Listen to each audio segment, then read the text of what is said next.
Hi guys, welcome back to my channel, and in today's video I'm going to review the lipsticks that I bought from Perfect Diary. So first I'm gonna unbox it. Enjoy!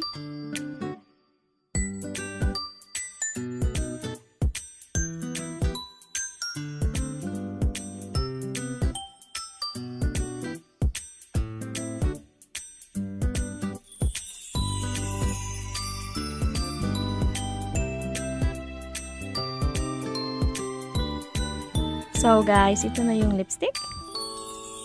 I actually made a mistake because I bought two lipstick with the same shade.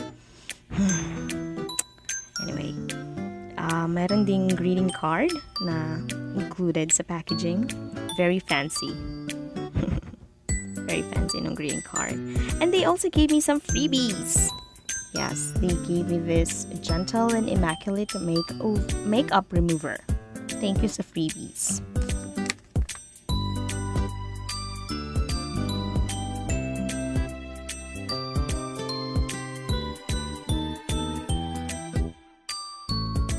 So, hindi ito yung first time na bumili ako ng lipstick sa Perfect Diary.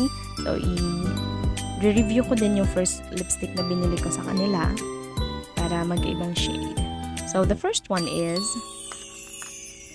this one. Ang name ng lipstick is Nightingale 910 Ultra Everlasting Dream World Matte. And the next one is the Ultra Everlasting Dream World Matte Lip Color. Yun lang. Wala siyang ibang name. Ang weird. Well, 927 yung code niya. And may pagka-reddish siya.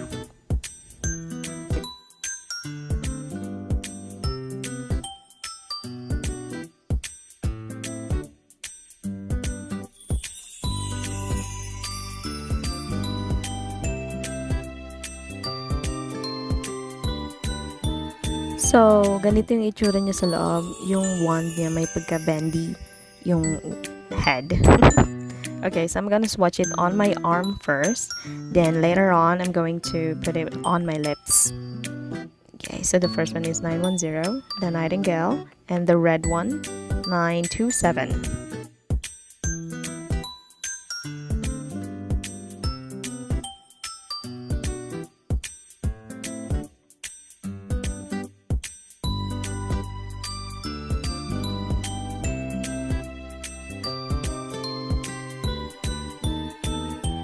I waited for a few minutes for it to dry, then isa-smudge ko siya. Smudge test. So, meron pa rin siyang nagsasmudge siya. Ang formula na actually very creamy siya when you apply it. But, if you wait for a few minutes, it will turn matte. So, this time I'm gonna try it on my lips. So, the first one that I'm gonna try is the 927, the red one.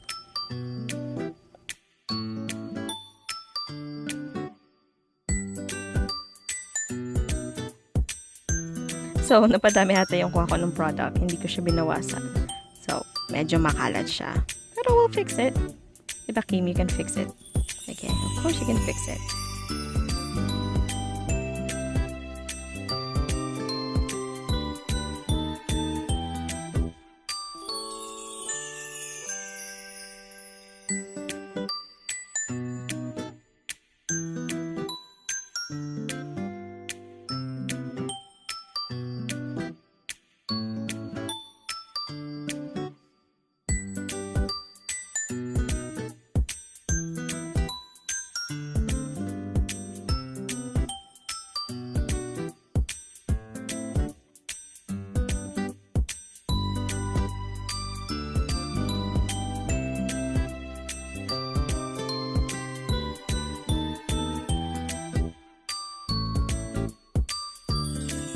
So, ito na. Ito yung first color, yung 927, the red one.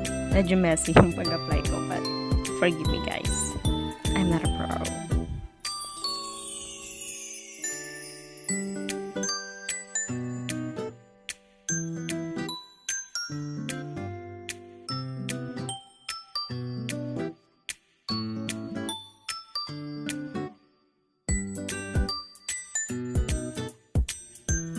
So, I waited for a few minutes. Then, iti-try ko siya kung mag-transfer siya. And boom, shakalaka. Meron nga. Nag-transfer siya dun sa kamay ko. Ito-try ko naman yung isa, yung 910 Nightingale. So, nilinis ko muna yung lips ko. Nice and dry. This one, ang color nito medyo may pagka-close. Not super close, pero close siya sa natural color of your lips.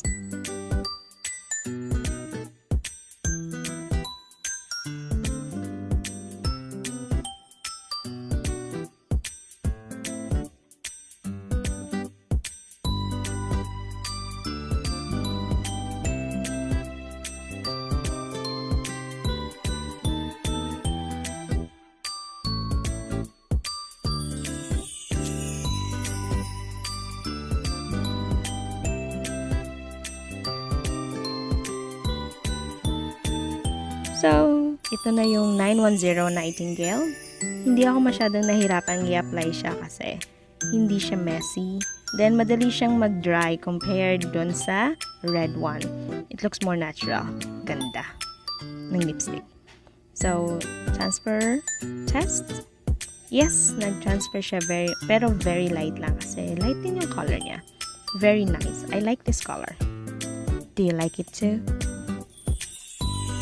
So, ito-try kong ilagay yung red dun sa Nightingale para may pagka-ombre. Ayan, may effect. Korean lipstick effect. May epekto ng Korean lipstick. And maganda din siya actually pag i-mix mo yung color niya.